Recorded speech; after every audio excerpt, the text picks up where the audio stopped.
Hi everyone, this is Lourdes again. I'm back, and right now we are about to start our privacy tech and privacy engineering panel with leading privacy engineering experts here with me. We are going to start with introductions and then go into framing of the topic. We will look at privacy engineering and privacy tech from the COVID-19 use case as a point of reference. And we will end with some advice for founders and investors who are interested in the privacy tech landscape. Let me turn it over to Michelle for her introduction. Hi everyone, Michelle Dennedy. I'm the CEO of DrumWave. We are an analytics and data value company. So we do data provenance on the top line and help you audit your data sets, as well as visualizing and analyzing your data sets as deeply or as casually as you like. Before DrumWave, I have been a CPO in many different chairs, Cisco, Intel, McAfee, Oracle, Sun Microsystems, and a number of different roles in reporting to the CTO, the CFO, the COO, and now I am the CEO. So privacy is everywhere. Thank you, Michelle. Lorrie? Hi, I'm Lorrie Cranor. I'm a professor at Carnegie Mellon University in Pittsburgh, and I direct our CyLab Security and Privacy Institute. I also co-direct our Privacy Engineering Master's Program, where we focus on training people with technology backgrounds in privacy so that they can go on to hold roles as privacy engineers in industry and government. Thanks, Lorrie. Davi, tell us about you and your work at Inrupt.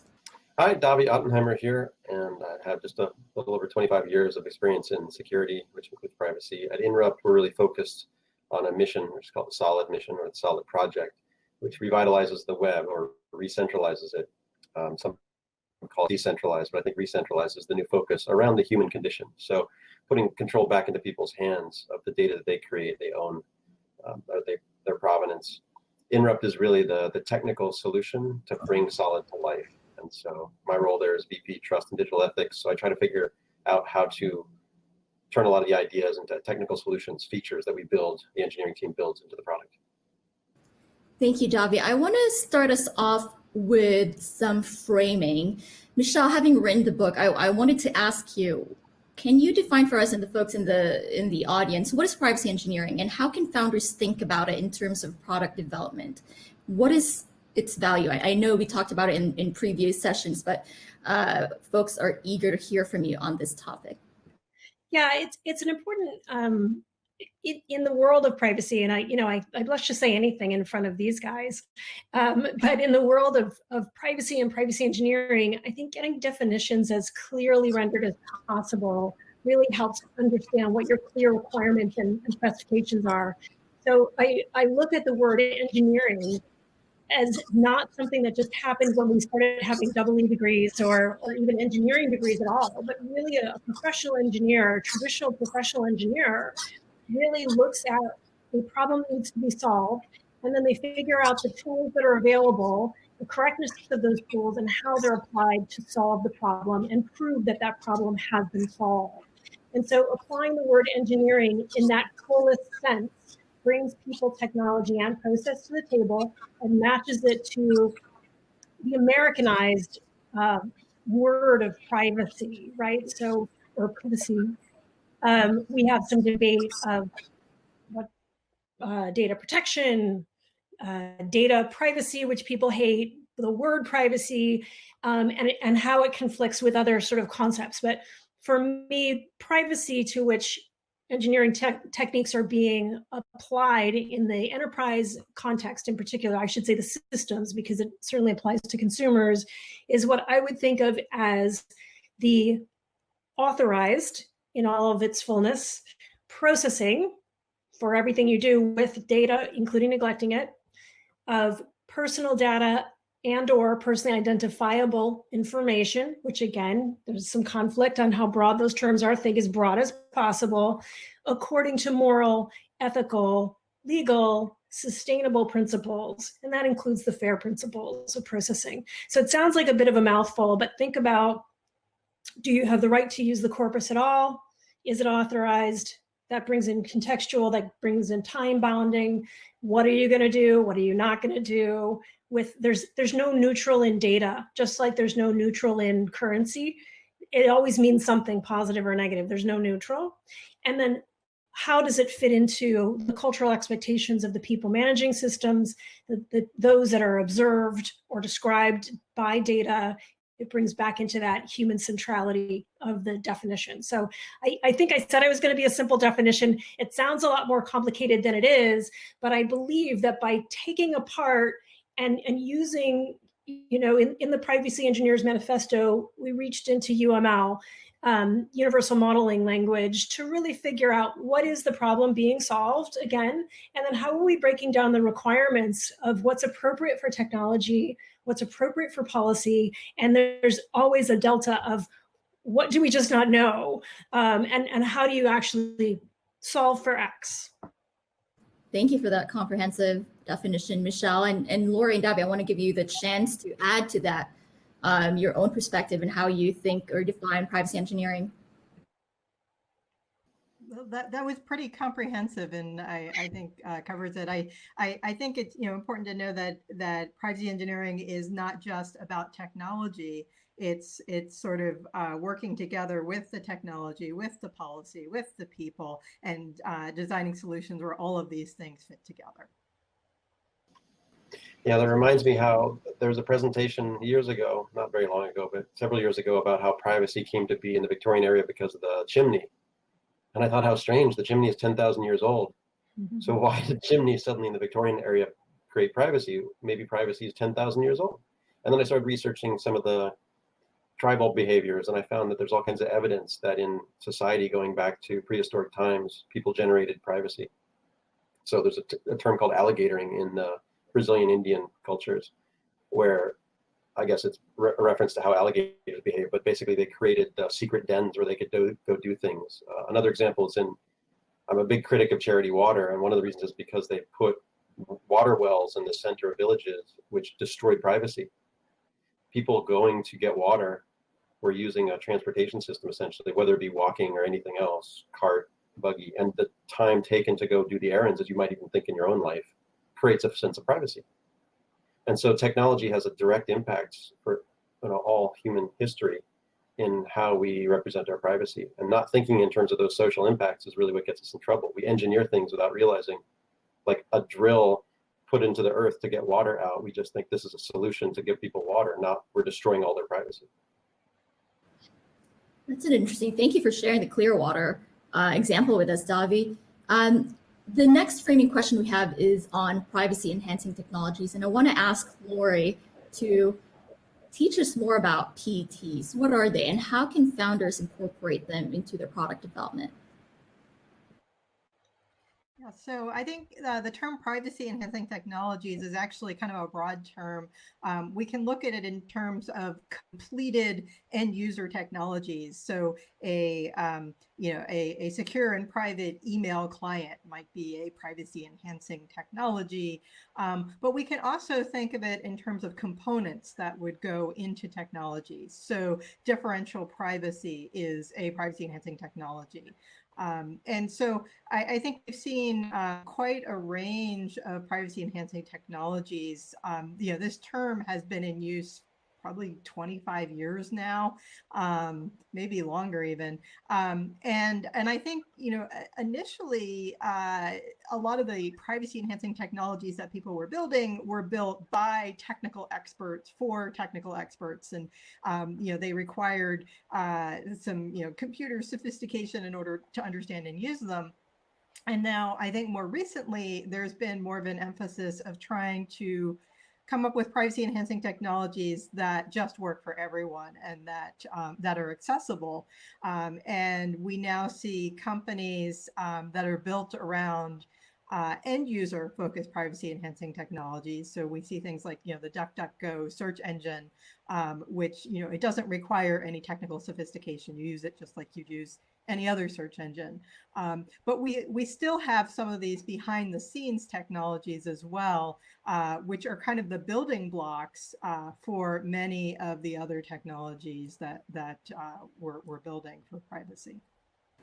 I like that inclusive and broad definition that you gave us, because it covers, the privacy enhancing consumer technologies that we see out there, like DuckDuckGo, and also the components that you could put into products that some of our founders in the audience are building today. Davi and Michelle, what are some of the more promising PETs out there that you see? I mean, if you could pick one that you particularly like and want to highlight with the audience. Do we have to go to promising before we can say negative things about mistakes? I mean, promising to me is relative to what mistakes have been made. So the promising things are like fixing the things we've done wrong. WhatsApp, for example, was presented by the security team as the greatest enhancement of privacy in the history of mankind. And it's crazy to me that they framed it that way, because it is riddled with flaws. It was just revealed, for example, that private information, your phone number, is publicly shared, and they didn't reveal that. So consent, to me, is one of the crucial pieces of privacy engineering that's always sort of left at the end. Did people consent to the thing that you just delivered them because it doesn't do what they think it does? Almost 50%, in the latest report, almost 50% of Americans think that social media posts aren't being tracked by the social media companies themselves. I mean, it's crazy. So the promising technology, I think, is more consent oriented and doesn't leave people so surprised and shocked when they realize all the assumptions they made about being or too big to fail or being representative of diversity and their community, right? All those things they expect weren't there at all. In fact, were the opposite. They actually were being delivered the very opposite thing that they expected to be getting. So an example of that, now I don't want to self-promote too much, but I mean, what we're building is exactly that. It's a consent-based model where there are two things that I try to tell everyone to build, engineer into products now, is the power off button and the reset button. So if you leave a platform like a Google or a Facebook or a Twitter, and you believe, this was brought up in an earlier session, and you believe that it's not a complete withdrawal, there's data left behind, that's not power off. You have not left and turned off effectively their access to your data. So that's one success story as a company that's able to do that. And I've seen examples of this. Like I've been starting to use Whereby, the video conferencing platform, which has a very clear download and consent interface. It's one of the best I've seen in video conferencing. So that is what I'm talking about. And there's criticism of, what's machine readable, for example, if they give you your data. But I see JSON as a format that's actually leading us towards things that are easily readable by humans and machines. So those were success stories. Another one, the reset button, like power off, if you leave a platform and you can't go and reset the data that's still there, it's still a record of who you are, what you are, where you've been, especially tracking information. If you can't reset fictitious information about you, there's a problem. You get multiple versions of the same thing. Mementos, which is a new RFC standard on the web, fascinating to me. It's basically taking the Internet Archive and making it a standards-based approach. You end up with multiple stories and multiple narratives about the same event. This is classic history. Every historian knows how to deal with this. There's 10 books written. One of them is probably closest to truth, or maybe two. But in terms of the web and technology, which one's presented to you becomes a different sense of truth. People treat it not like historians as let's get closer to truth, but like it's authoritative and bad things happen. So technology success has come from these open standards that allow for people to consent in ways that really gives them control over what's truth in terms of reset and what's theirs in terms of power on, power off. So thank you for that. Yeah, go ahead, Vicky. Yeah, so I'll chime in a little bit. I actually want to read you something and react to it of, what I think, again, what's the bad side is easier to identify because we've already screwed up. But just to read you a short passage, and then I'll tell you the source in a second. It says, for surveillance makes it possible for those at the centers to monitor the activities of large populations and reach out with forceful actions to shape and control behavior. Such capabilities may readily be used for oppressive purposes, regardless of the intentions which guided their creation in the first place. This is a passage from my first book in privacy that I ever read because it had a cartoon on the cover. And I found it in my dad's office. This is written in 1974. And that passage I just read to you was testimony before the 90th Congress in 1968. So the issues of societal over surveillance and the ethical concerns of concentrated power, these are really important inadvertent aspects or unexpected aspects. And I shouldn't say inadvertent or unexpected, because here we are 52 years later, and we're still experiencing these same kinds of things. Now, just as this was a concern in the early days of compute, in the early 60s, certainly people would not be sitting at home if there was a pandemic on a video conference and able to have a dialogue. But now we're really looking at that same exact issue again. And I think the way you sort of tackle privacy enhancing technologies is you look at what works from a longer arc of history, if you will, and then you look at where we're going. So in every case, from 52 years ago to now, if you actually engineered a bridge that went over a landmass or a barrier into a building, you'd think, wow, access, that's great. Well, what if that's a prison? Are we thinking about endpoints? Are we thinking about impacts? So not every tool that we create is just some sort of inert body. So I think the way that I like to look at privacy enhancing technologies that have worked, there are things that cloak, there are things that segment, there are things that dissolve, defrag, and maybe delete. But there's also, I think, the really important and the problem that I'm working on right now, which is data provenance. What is the context of data sharing? Did it happen in a secure, high quality place? So we're talking about COVID and COVID-19 and surveillance testing. Do we even have the chemical assays to have an effective yes or no answer to the business question of, do you even have a disease, before you get to who gets to know about it and for how long, and on and on and on. So understanding that it's sometimes not a piece of silica that is your privacy destroyer. It can be that you just have bad data.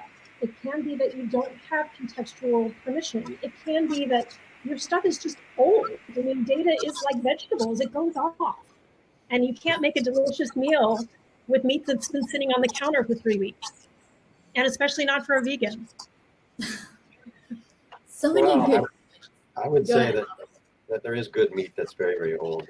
So it just depends on how I have seen those pig's feet in Barcelona. They kind of ooge me out, I'm not going to lie.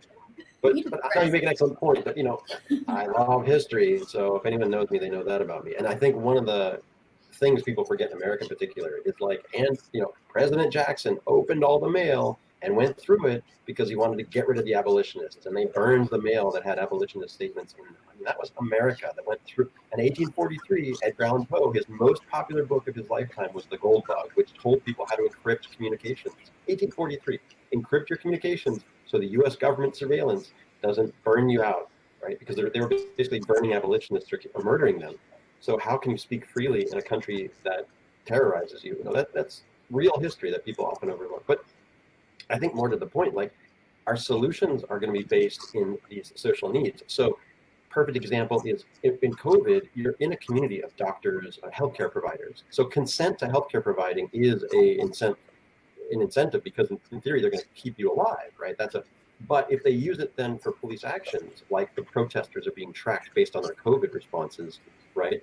The contact tracing as a form of shutting down protests, that's not consensual.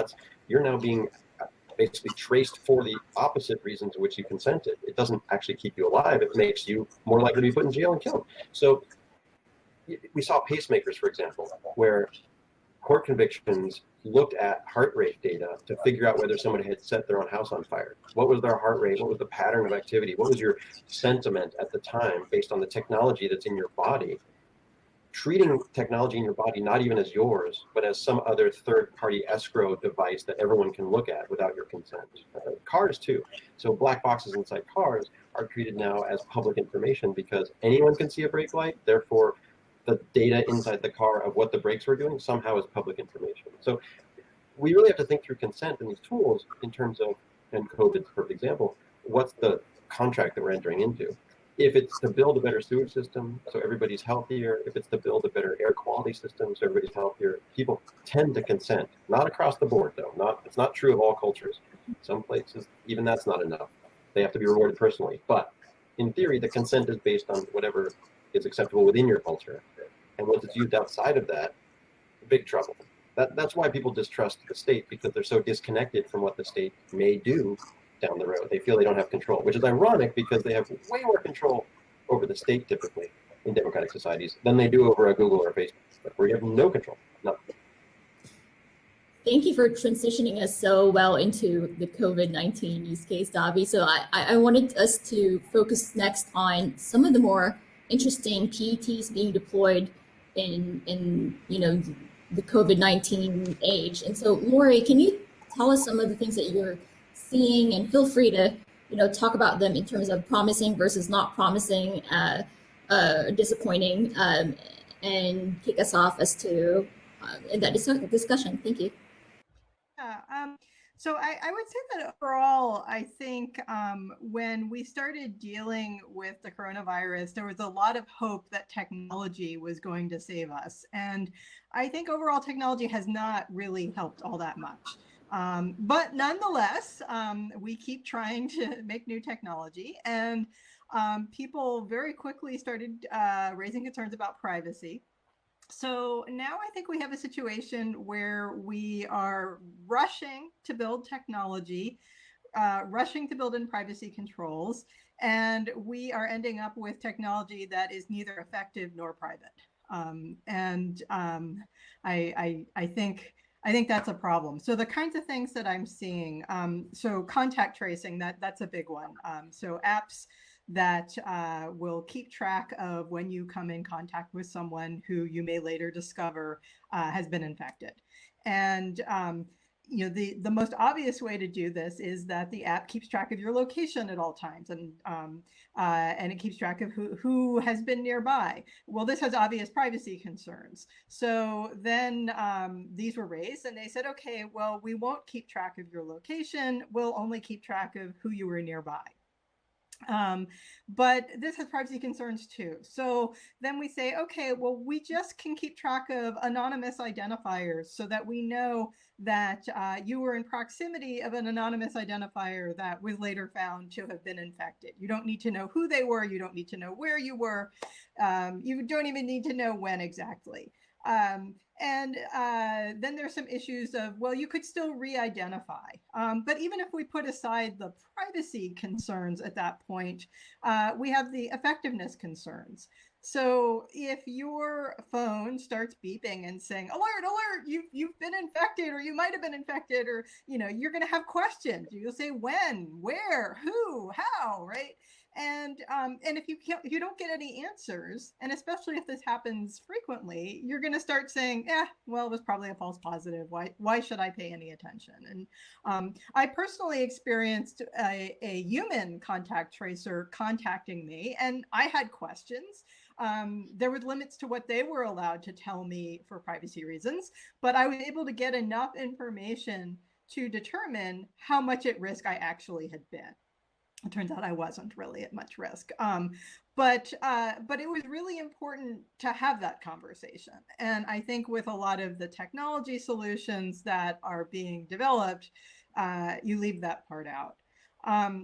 Then besides the contact tracing, we're also seeing apps that ask you questions about your health. And every day you're supposed to answer these questions to determine if you have symptoms.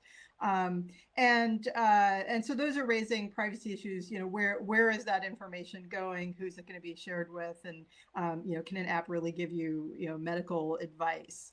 We also have thermometers.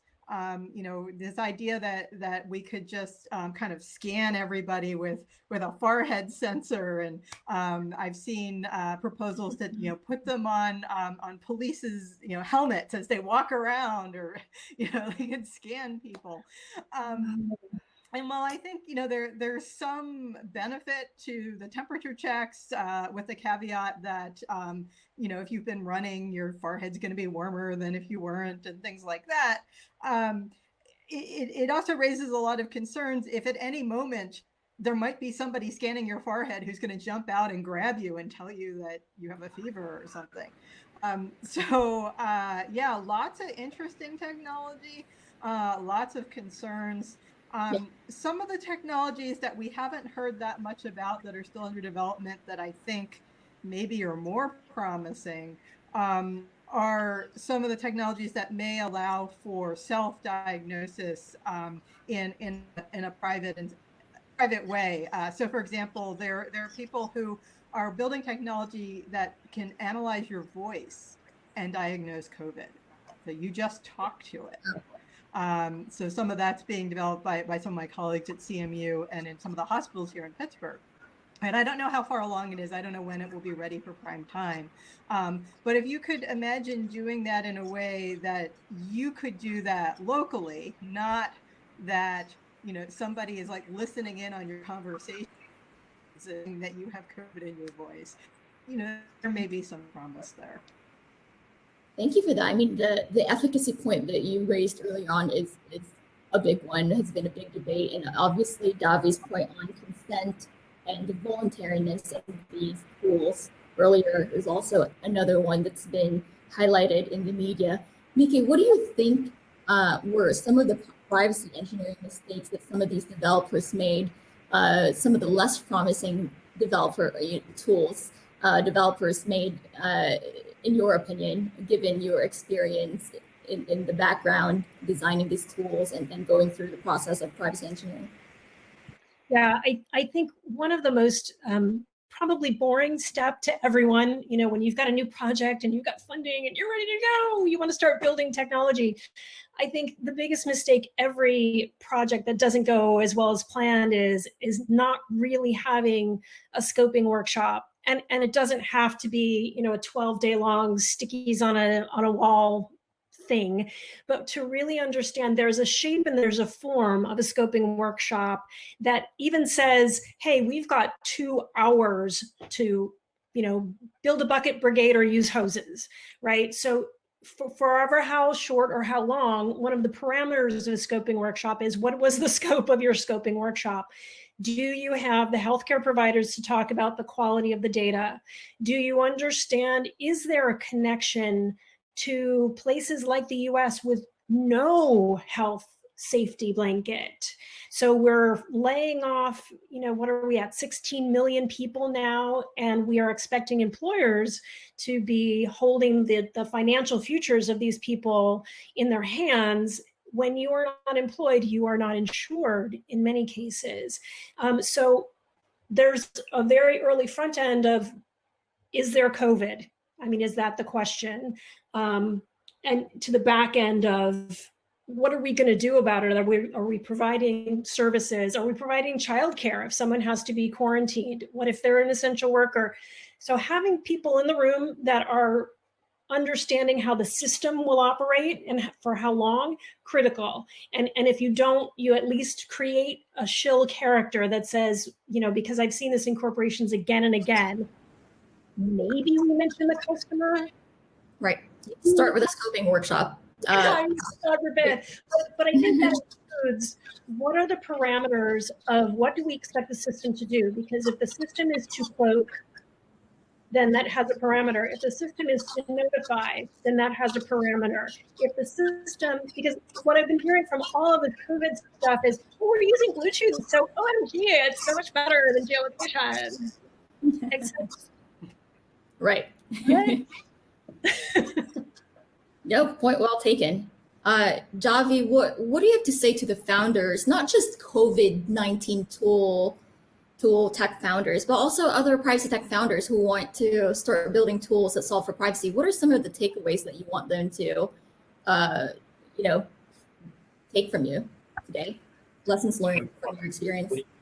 Well, one lesson learned is the market is horribly regulated. It rewards abusers. So people who abuse privacy are incredibly rewarded, and they get to say things like, I'm sorry, and continue abusing their customers. I've seen this. MongoDB is one of the worst abusers of privacy in the history of technology. They left authentication disabled on their databases by default. And I went inside, I went round and round for 2 years with the CTO and founder saying, you cannot keep leaving people so exposed to harm. And he blocked and tackled every single place. Now we fixed it a different way. It was just this massive game to try to outsmart him in this chess match of protecting privacy. We put end-to-end encryption on the client side, ultimately.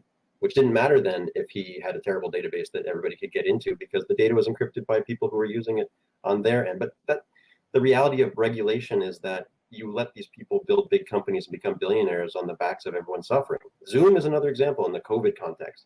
Everybody jumps into this platform that's got the worst key management in the history of encryption, choosing the weakest at an age when we're talking about good encryption and how we need to be on signal. And there's examples of, back to your point about what's good out there. We had examples of good. We had examples of ways things should be done right. And we were telling founders, make sure you go and do the right thing so that people are impressed with your technology. And then you have this blow up case of somebody making a ton of money doing all the wrong things. So I think first there's a reckoning here that if you're a founder, you have to come to terms with the fact that in the competitive landscape, in the market space, the worst abusers of privacy are going to do very well. And that's frustrating, but you have to think long game, that there's going to be a reckoning and we're going to come around to it at some point. And so they will be hopefully taken down or they will be held to account. People like me are chasing them constantly to try to bring it to light. So don't be discouraged by that. Think of the long game and stick to it. Try to do the right thing. The second thing I want to point out, I'm known for being fairly direct, but we're enabling arms dealers in a sense. When we talk about these efforts by Google or Apple or so forth to put an API out and allow people to build tools, it's like saying pass the ammunition. They were effectively saying, here's an automatic weapon, go out and hunt for meat. When in fact, what they're planning to do is mass murders. And there's a huge disconnect between giving people the ability to use these tools for contact tracing and do whatever you want for like keeping track of people's healthcare data and actually making sure it's used for those purposes, right? We aren't doing background checks on weapons of mass destruction or mass murder because there's this like political fight over it. But reality is we should be vetting tools, technology that are being used in cases where there can be mass harm. We should be vetting the people who are developing them. So I encourage founders to sort of hold up your pedigree, hold up your background. I think it was said earlier that not every startup should be focused on human rights. I disagree completely. If you're working with humans, you should be thinking about rights. And if you're working with technology for humans, you should be thinking about human rights and technology. It's like part and parcel. I got into teaching computer science graduate courses because I was scared of the engineers I was working with, had never been through ethics, and thought if I get money, everything's okay. If people pay, I'm okay. It's not that way at all. We should be getting founders to highlight from the beginning our competitive advantage, our differences. We think about the human condition. We think about the societal needs. We think about human rights. Therefore, we're trying to do the right thing. That helps in a positive way shine a light on those who aren't doing it. And the business norm needs to rotate that direction, as opposed to making an exception of somebody who's doing it right. Thank you, Davi. Lorrie and then Nikki, close us up with your takeaways for the founders and investors in the room. Yeah, so I think that it's important that they think about privacy engineering, but as I said before, think about privacy engineering in all of its facets and not just the technology side. I think the policy, the law, and the human side is especially critical. A lot of privacy enhancing technology has to do with explaining to people how their information is going to be used and getting their consent. And actually a part of my own research is looking at whether people understand the consent and how you can have meaningful consent experiences. And often the consent experiences we have out there are not meaningful. People are just, swatting them away, trying to get through, and we say they have consent and they don't. So I would encourage founders to think about as they're doing privacy engineering and as they're implementing these things in their technologies, to think about how humans actually interact with it, whether they really do have meaningful consent experiences, and whether they have privacy that actually can be used by people. Mickey, same thing. What your last words for founders and investors in the room? Yeah, and I wish we had more investors on this call as well, because we're not seeing any VCs, and I've been calling on all of them. We're in a Series A run right now. Not a single one has said, what are you doing for human rights? And how will this be sustainable for users in the future? And it's, a question I bring up and say, hey, BT Dubs, would you like to know what we're doing so that this is a sustainable technology that once embedded and deployed actually is meaningful for sustainability, and I mean sustainability economically as well as for the humans that are participating in that system. So I think we've got a finance issue on deck, but I think it's directly tied to the traditional formula, particularly in startup. Who is your addressable marketplace? And until privacy people start putting together stronger business cases, having better allies with the CFO, the COO, and other people with much larger budget stacks, we're going to continue to fail. And we're going to continue to have little enclave touches. And then my plea as a former customer, as a chief privacy officer, who is notorious for getting budget and for doing a bunch of experimental implementation of new privacy technology, because I do think that this industry has a lot of room to grow. Do not, please, I beg you, do not send me an email that says, did you know that there was GDPR? Like, it's so amazing. There's a law, because that's my job to know that. Do not come in and say, I have a comprehensive certified compliance solution for you, because it's a lie. Come in and tell me which of the FAIR principles that you're going to help me execute, how I'm going to solve a business problem that I have, and how does it fit in with the rest of the stack? So you don't have to have a comprehensive pitch that shows me how to revamp my entire IT systems. But if you come in here and say, here's all your PII, and you want to dump it on my desk, first of all, I'm going to tell you every time you're going to be wrong, because the context is going to be different for every one of your customers. If instead you say, here are the parameters of my solution, I'm offering this to you so that you can then do your job. So really understand the role of a chief quality officer, a chief data officer, a chief privacy officer, and a DPO. These are all different roles. Sometimes they're rolled into one person. But if you understand the roles and the business objectives that actual business people have, I will assert that you will be more successful in actually getting these technologies off the ground, because I see a lot of wannabes that are getting huge dollars, and I know that they will fail based on my own experience of how things go. And then I see other solutions that just really, it's hard, and it sounds contextual, it sounds like a harder sell, but it's something that really latches on because it's something simple. Think about the paperclip. You can go into all the metallurgical aspects of it, but it clips pieces of paper together, and that's good. It's not as good as a staple, but that's okay. That's its context. So think about, are you a staple? Are you a paperclip? And what problem is it that you're trying to solve? And that will make your life a lot better. And for my colleagues in my former roles as CPOs, I thank you. Very good points there. So know your customers, know their goals, and then understand the different privacy problems that you're trying to solve. You can't just say, we're solving for privacy, we're solving for GDPR or CCPA. I want to thank the audience and the panelists. I want to give the panelists some time to say their last words. So thank you, Mickey, Lorrie, and Davi. Any last words from you guys to the audience? Feel free to share them now. That was my best last word. I thought I just had that, but congratulations to everyone participating and Lourdes for organizing this, because this is a big market, people. We're talking billions, if not trillions of dollars will be spent over the next 20 years in this field.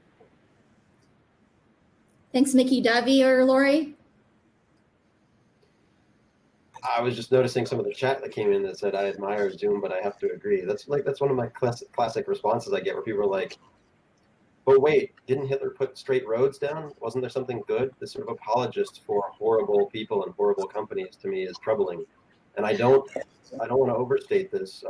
I don't think I am. But when you look at, from my perspective, having been doing this a long time, and from a technology perspective, when you look at the things that they did to people and how they did them with intent, it is one of the worst abuses I've ever seen in the history of technology. I mean, we're talking 80% of the revenue came from Chinese business last year, 2019. That has a big impact on the company when 80% of your revenue comes from China. And let me back up a step. They were founded by 40 or so Chinese engineers who left an American company to start a company that competed directly with the company they left. So here you have Chinese engineers leaving an American company to compete with an American company on its own turf. 80% of the revenue comes from China. Now, in 2020, it was disclosed by researchers who had no prior knowledge, who went in and looked at it, that all traffic was flowing through China. and encryption keys for all traffic for Americans was flowing through China. I don't think you can overstate how bad this is, that they presented themselves as a fast and easy solution that was private and safe when they are doing the exact opposite. And the fact that their hands were tied by their financial relationships is just more fuel to the fire. I mean, I don't envy them and I don't make excuses for them. I say this is a situation you can get into by fast growth and getting in bed with the wrong people that tie your hands to doing things right. And the way they responded to it, to me, was even worse by saying we didn't know the traffic was flowing through China and we're not sure how it ended up there. I mean, we're talking about China saying we're going to remove all business from you unless we can see all the traffic. So I don't admire them at all. I think what they did was underhanded, deceitful, and I've written about it extensively. And I want people to understand it's okay to criticize companies doing this because it opens the market to companies who do a good job, who otherwise don't get business. Like when I look at the marketplace of other options out there, there are a lot of businesses who aren't getting the Zoom traffic and money that should be, who are protecting privacy, who are giving people consent, who are giving people tools and controls. So please don't be afraid to call people out or companies out for doing the wrong thing. Please don't try to see the good and apologize for them when they've done huge humanitarian harms. I think we need to be much more direct, transparent, and clear about it. And it's unfortunate we can't have that kind of conversation because it feels like there's tension in the room when you start to drag somebody out and say, this is bad. Like, can't we just at least admit they did some good too? Yes, you start there, but eventually you get to the point where you hold them accountable. And the fact that we have, I mean, I can give you many examples because I spend all day thinking and working on this.